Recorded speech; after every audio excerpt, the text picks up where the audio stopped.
Alam niyo po bang si Ann Mateo, nag-medic siya? Opo, totoo. Itanong niyo pa sa kanya. Di ba medic siya? Medic siya. Kasi okay lang naman kung titirahin ko si Ann, di ba? Kasi okay lang naman kung titirahin ko si Ann, di ba? Kasi di naman bago sa'yo pag tinitira siya ng iba. Kaya yung girlfriend mo, my God! Patitikimin ko yan ng special na nakatuwad. Puta, wala nang hubad-hubad, kadyot na agad. Long neck na burak. Babastusin ko yan ng buong magdamag tulad ng ginawa mo sa girlfriend ni Kamandag. Ano, Brad? Di ba nasabi sa'yo ni Ann? Ex niya ako. Nakakatapos niya lang first kiss kayo. O baka siloso ka, bro. 3 hours lang naging kami. Yun lang kasi yung kasya sa budget ko. Kaya naman, talagang sinulit ko ng husto. Nilamas-lamas ko, sabay hawak sa magkabilang nipple. Puta, parang nag-yoyoga.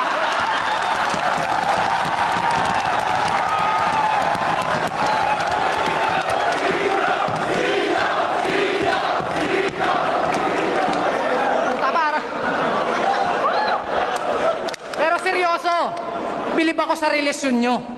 Nagmamahalang adik. Bagay na bagay nga kayo ni Ann. Isang runner at pawok. Mga bugok. Parehas pa kayong player, di ba? Mga gamers. Parehas pa kayong gamer, di ba?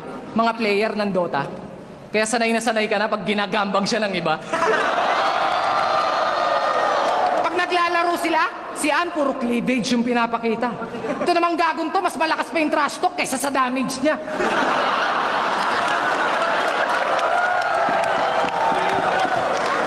Pero ang tanong, na first blood mo ba? Baka mamaya feeling godlike ka sa kanya, puro finger of death ka lang pala. Pero seryoso, tangina. Sana pag nagkaanak ka, maging babae. Tapos kay Ann magmana. Ewan ko lang kung maging proud ka pa pag dumating yung panahon na sabihin sa'yo ng anak mo na, Papa, pangarap ko pong maging katulad ni Mama. Pupayag ka nun? Yung girlfriend mo, halos mga katropa mo pa. Mismo ngang si Arik umamin na.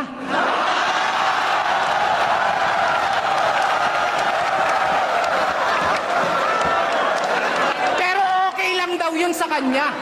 Kasi ang motto niya, at least hanggang putay, hindi mo na nga dapat kinusinte. Ipinagmamalaki mo pa. Proud na proud siguro yung tatay mong pastor sa kanya. Di ka pa rin maiwan-iwanan ni Ann kahit alam niyang binubugaw mo na siya. Para maging mabenta, bagsak presyo ang laman. Mura. Yan ang girlfriend niya. Ginawang puhunan ng hinaharap para sa hinaharap niya. Paano ba naging sexy yun? Kung binababoy ng iba, pinagpalit ang puri para sa papuri nila? Oo, may maganda siyang image pero ang laswa ng imahe niya. Maganda nga siyang modelo pero di siya magandang modelo para sa iba.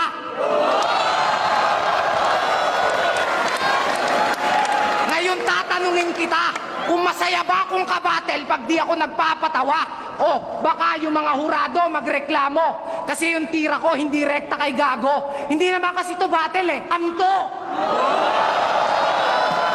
Tsaka yung pagkapanalo, wala na akong balak makamit.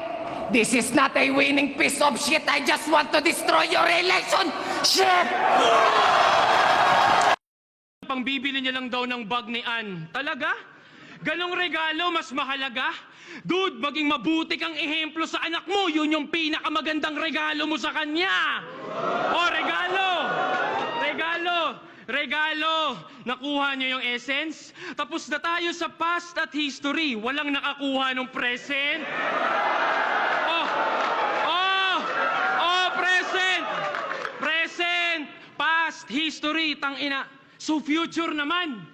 Future, hinaharap. Yung susunian?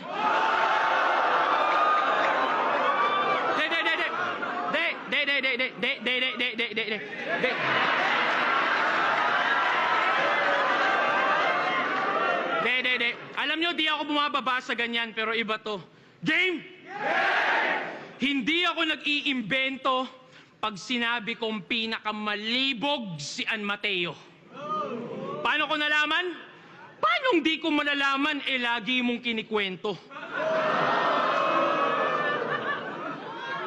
Nagdodota kami ni Sak. Nasa kabilang linya tong si Gago. Biglang pare, andyan na naman si Ann. May daladalang vibrator. Out mo na ako.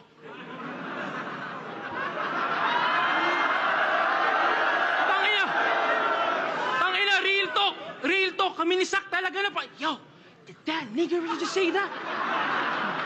Di ba? Kaya gano'n na lang. Kaya gano'n na lang kung bastos-bastusin siya ng mga nakakalaban mo sa entablado. Kasi ikaw mismong asawa, sinasa publiko yung mga bagay niyong pribado. Pinagyayabang mo, wala kayong kumalat na skandal ka mo. Ikaw mismo naglalarawan nung kanyang kalaswaan sa isip ng mga nakakasama mong tao. Di ba? Di na ako magugulat kung maraming nakakaalam nito na tinitext mo. O kahit si Phoebus, bigla mong tawagan para ikwento mo lang yung pagsisex nyo. Tasang malupit dun pag sinagot ka lang ng let's go, Sheyi, let's go.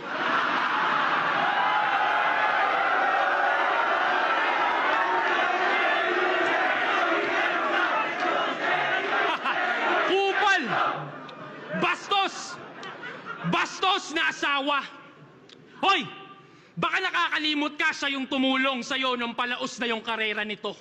Nilapit ka sa mga sikat na vlogger, record label para ulit magkarakit ka bro.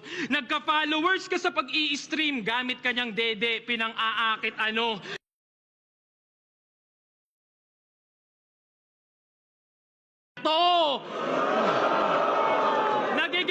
Nagigets niyo yung pattern? Nagigets niyo yung pattern? Gusto niya nadadamay si Ann para pag-usapan because that's how he makes bread.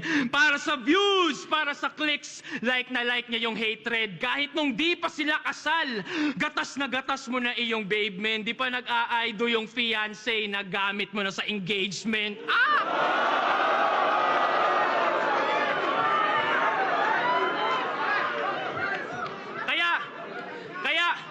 Kaya gano'n na lang, di ba? Kaya okay lang sa kanya na tira-tirahin yung taong dahilan kung ba't siya nandyan. Si Ann yung pagpipiestahan sa Facebook feed, tas ang nabubusog ay ang tanginang yan.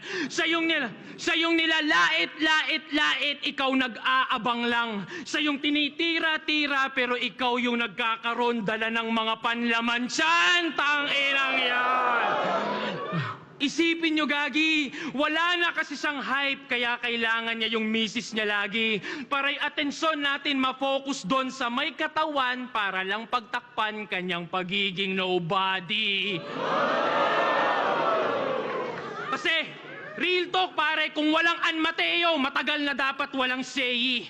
Isipin mo yan, ang masaklap naghuhubad siya ng damit nang mabihisan ka lang.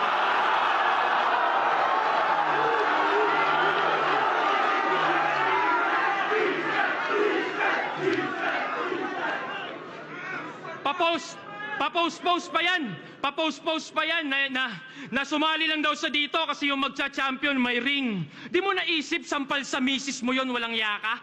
Bugo nga pagkabana. Naghahanap ka pang ibang ring, pare, wala nang kasing mas mahalaga sa singsing na suot-suot ng iyong asawa. Ganto man damay ng pamilya. Tas ikaw lang yung solong nakata mo. And bitch, I son you so bad, tatawagin akong lolo ng anak mo. Dinipensahan ko pa iyong misis kung di mo natatanto. Puta, talo ka na nga na in love pa sa akin asawa mo.